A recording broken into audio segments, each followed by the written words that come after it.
Hello traders. आज इस video में हम उस कॉन्सेप्ट को देखेंगे जिसने हर रिटेलर्स की नाक में दम कर दिया है। हर रिटेलर्स की एक ही प्रॉब्लम होती है कि मार्केट पहले उनको निकालता है, उनके स्टॉप लॉस को हिट करता है, फिर इसके बाद उनकी डायरेक्शन में चला जाता है। तो मार्केट ऐसा क्यों करता है, इसके पीछे के 3 रीजंस इस वीडियो में देखेंगे।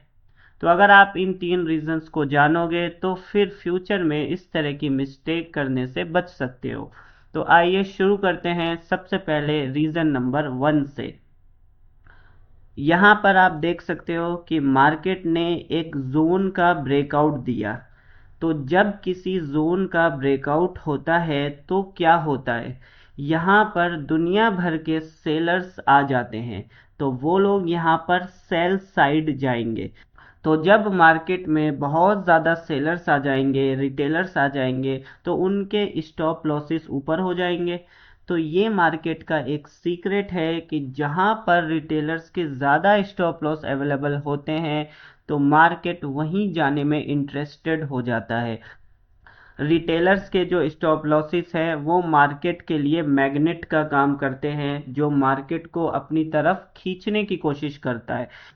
यहाँ पर देख सकते हो मार्केट ऊपर जाना तो नहीं चाह रहा है, बहुत छोटी छोटी छोटी छोटी कैंडल बना के आखिरकार फाइनली स्टॉप लॉस हिट कर देता है। हालांकि मार्केट को जाना नीचे ही था, बाद में भी नीचे ही गया, लेकिन क्योंकि ब्रेकआउट होने के बाद इतनी ज़्यादा हैवी क्वांटिटी में रिटेलर्स आए कि उनके स्टॉप लॉसेस बहुत ज़्यादा यहाँ पर जमा हो गए, जिसकी वजह से मार्केट अपनी रियल डायरेक्शन को कंटिन्यू नहीं कर पाया। तो ये है रीज़न नंबर 1। अब देखते हैं रीज़न नंबर 2 को। मार्केट को कौन चलाता है, रिटेलर्स चलाते हैं या फिर ऑपरेटर्स चलाते हैं?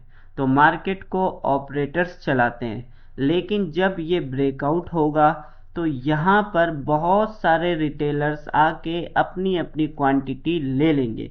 तो अब ऑपरेटर्स की सबसे बड़ी प्रॉब्लम क्या होती है कि उनको बहुत हैवी क्वांटिटी में ट्रेड लेना होता है, लेकिन जब सारी क्वांटिटी और रिटेलर्स ही ले लेंगे तो ऑपरेटर्स को यहाँ पर ट्रेड लेने में बहुत दिक्कत होगी।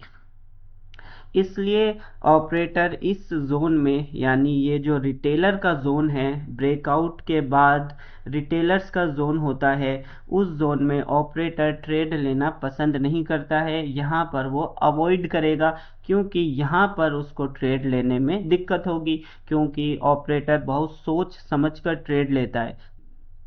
जबकि रिटेलर्स जल्दीबाजी में ट्रेड लेता है, मार्केट जा रहा है जा रहा है जा रहा है, चलो बैठ जाते हैं ट्रेड में। तो इस वजह से क्या होता है ना, सारी क्वांटिटी तो रिटेलर्स ही ले जाएंगे, तो ऑपरेटर्स के लिए यहाँ पर कुछ बचेगा नहीं, या फिर वो अपनी मनमानी क्वांटिटी में ट्रेड नहीं ले पाएंगे। इसलिए ऑपरेटर्स इस जोन को अवॉइड करेंगे। और जब ऑपरेटर्स आएंगे ही नहीं यहाँ, तो मार्केट किसके भरोसे चलेगा? क्या रिटेलर्स में इतनी ताकत होती है कि वो मार्केट को मूव करवा सके? नहीं। तो मार्केट नीचे जाने को रिजेक्ट करता है। पहले जो ये रिटेलर्स आए थे ब्रेकआउट पर, इनको निकालने के लिए ऊपर जाता है। फिर जब ये ऑपरेटर के जोन में पहुंच जाता है तो फिर आप देखो कि वो अपनी रियल डायरेक्शन में चला जाता है। तो इस तरह से ही मार्केट बिहेव करता है। तो ये है रीज़न नंबर 2 कि ऑपरेटर्स रिटेलर्स की जोन में नहीं आते हैं, वो ऑपरेटर्स अपने जोन में ट्रेड करते हैं। और ये जो स्ट्रॉन्ग ब्रेकआउट है, ये जो एनगल्फिंग कैंडल वाला ब्रेकआउट है, इस ब्रेकआउट पे जब बहुत सारे रिटेलर्स आएंगे, इसलिए क्या है, ऑपरेटर्स यहाँ नहीं आएंगे। तो फिर मार्केट उनके डायरेक्शन में जाएगा भी नहीं, मार्केट जाएगा वापस से ऑपरेटर्स के जोन में इन सारे रिटेलर्स को निकालने के लिए। तो ये है रीज़न नंबर 2। अब देखते हैं रीज़न नंबर 3। रीज़न नंबर 1 और 2 को ही मिलाकर बना हुआ है। रीज़न नंबर 1 में क्या था कि जो इस ब्रेकआउट पर आएंगे तो मार्केट पहले उनको निकालने के लिए जाएगा। ठीक है। तो जब मार्केट यहाँ से जाने लगेगा ऊपर, ये इतनी सारी ग्रीन कैंडल बनाएगा, तो यहाँ पर क्या है, रिटेलर्स अब ऊपर का ट्रेड लेने लग जाएंगे, क्योंकि रिटेलर्स का तो एक ही कंफर्मेशन होता है इस कैंडल को देखकर उनको लगा था कि मार्केट नीचे जाएगा, और अब ग्रीन कैंडल को देखकर उनको लग रहा है कि मार्केट ऊपर जाएगा। तो क्या रिटेलर के लगने से मार्केट चलता है, या मार्केट लॉजिक से चलता है, बिहेवियर से चलता है, या अपने स्ट्रक्चर से चलता है? लेकिन रिटेलर्स को इन सब चीज़ों से फर्क नहीं पड़ता, उसको जो लगता है वो उसी पर ट्रेड लेता है। तो ये है रीज़न नंबर 3 कि जब रिटेलर्स अपनी पोजीशन को अपोजिट कर लेंगे तो फिर स्टॉप लॉसेस कहाँ पर अवेलेबल हो जाएंगे, यहाँ पर बहुत सारे स्टॉप लॉस अवेलेबल होने लग जाएंगे। और इन ग्रीन कैंडल्स को क्या है, नए रिटेलर्स देखेंगे तो ये चीज़ उनके लिए कंफर्मेशन होगी, तो वो लोग भी ऊपर का ट्रेड लेंगे, तो उनके स्टॉप लॉसेस भी नीचे जमा होना शुरू हो जाएंगे। तो अब क्या होगा, ये देखो कि अब यहाँ पर बहुत सारे स्टॉप लॉस अवेलेबल हो गए इन सब ग्रीन कैंडल्स की वजह से। और दूसरा क्या कि मार्केट है डाउन ट्रेंड में। भाई रिटेलर्स ने सही अंदाजा कैसे लगाया था, डाउन ट्रेंड को देखकर ही तो, कि रिटेलर्स यहाँ पर सही थे फिर भी मार्केट उनको पैसा देके नहीं जा रहा है। तो मार्केट डाउन ट्रेंड भी है, और यहाँ पर नए रिटेलर्स ऊपर ट्रेड भी ले चुके हैं, और मार्केट क्या है, ऑपरेटर के जोन में भी पहुंच चुका है। तो फिर मार्केट किसका इंतजार करेगा, ये देख सकते हो इतनी तेजी से गिरा कि रिटेलर्स को स्टॉप लॉस लगाने का भी मौका नहीं दिया।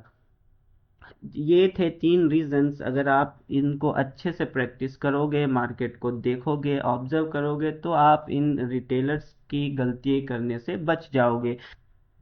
जब भी मार्केट किसी जोन का ब्रेकआउट करे तो उस ब्रेकआउट पर फौरन ही फॉर्मो के अंदर ट्रेड मत ले लो, पहले उसको निकालने दो। ठीक है, तो ये इसका नेचुरल बिहेवियर होता है। आप किसी भी चार्ट पर कहीं पर भी इसको बैक टेस्ट कर लो, निफ्टी पर, बैंक निफ्टी पर, गोल्ड पर, बीटीसी पर, कहीं पर भी इसको बैक टेस्ट करके देख सकते हो। तो अब देखते हैं कि हमारी बेस्ट एंट्री कहाँ पर होनी चाहिए।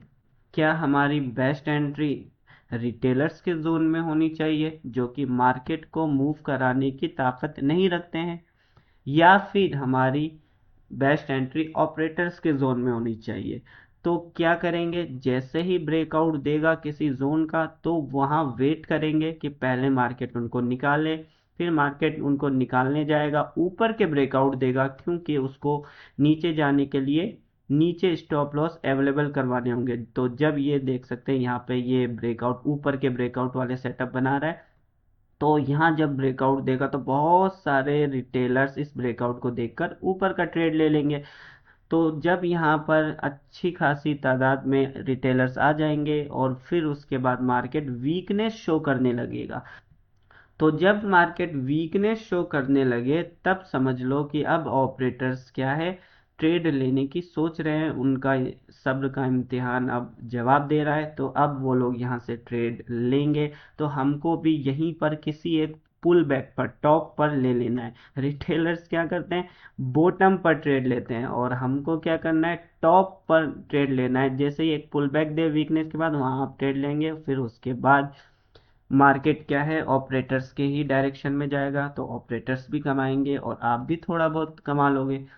तो ये है पूरा रिमूविंग वीक हैंड का कॉन्सेप्ट, इसके पीछे का लॉजिक कि मार्केट किस स्ट्रक्चर में चलता है और किस लॉजिक से चलता है, रिमूविंग वीक हैंड के पीछे का क्या लॉजिक होता है। तो अगर आपने इस वीडियो को यहाँ तक देख लिया है तो आपके पास एक गिव अवे जीतने का मौका है। उसके लिए सिर्फ 2 काम करने हैं।